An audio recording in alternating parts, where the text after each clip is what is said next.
Hello, beautiful people, and welcome to another episode of Let Love Lead. Today, I want to talk about naysayers, negative Nancy's, people that are always looking at the doom and gloom and what's wrong. And the first thing I want to offer is on any given day, that's all of us.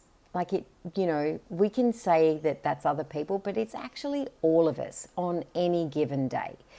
So we are, as human beings, we are wired to look for what's wrong. It's how we stay safe. And it was very, very useful back in the caveman days. However, we don't live in those times anymore. We live in a world where this need to stay safe by looking for what's wrong now transfers as negativity. I'll give you some examples. Social media is one of the best places to see this in action. So, for example, the other day, Russell Crowe put up a before and after picture of where the fires went through, and then when it was all green and lush. Now, most of the comments were, "This is great," but then there's someone that says, "What? Oh, that's great, Russell, but what about didn't help the billions of animals? What about the billions of animals?" Another example is, somebody could post a video, and I saw this one once where there was a baby listening to a guitar and the baby was sleeping and it was all very beautiful and very peaceful, but there were at least half the comments filled with, "Oh, that's going to deafen the child, that's going to do this, that's going to do that." Now, I'm not here to, this is not a sermon or a lesson on what's right and what's wrong. What I do want to offer is two things. First of all, when you notice stuff like that, and the first thing I want you to consider is pause. You don't have to make someone wrong. Now, I'm talking about if you're the person that gets riled up by certain things, or if you're the person who gets riled up by the person that gets riled up, however this plays out for you. But I want you to, first of all, when you notice it, pause. There's so much power in just taking a pause. The next thing I want you to think about is ask yourself this question: do I need to make this person wrong in order to believe what I believe?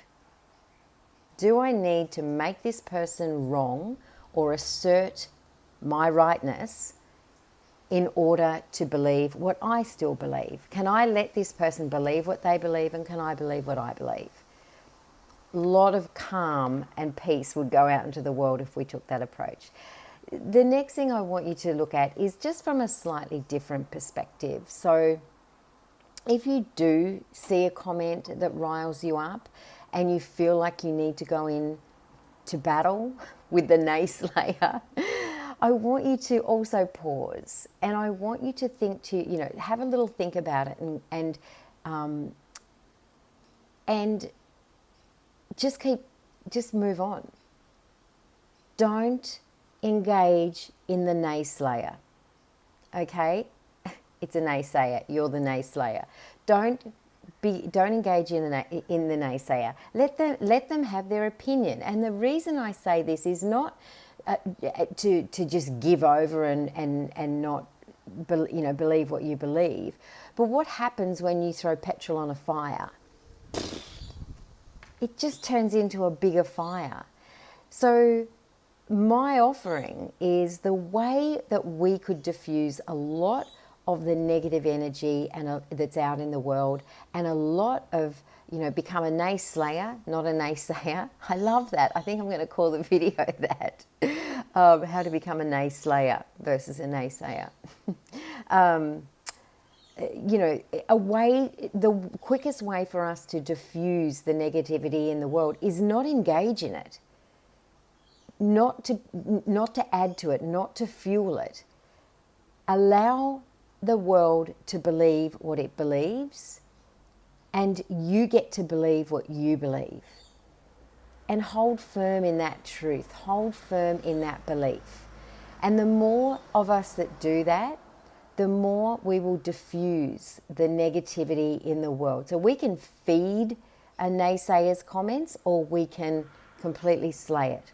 by just saying nothing and holding. In fact, a better thing to do would be, rather than throw fuel on a negative comment and argue with it, create a post that adds more, that shines a spotlight on what you do believe in without making someone wrong.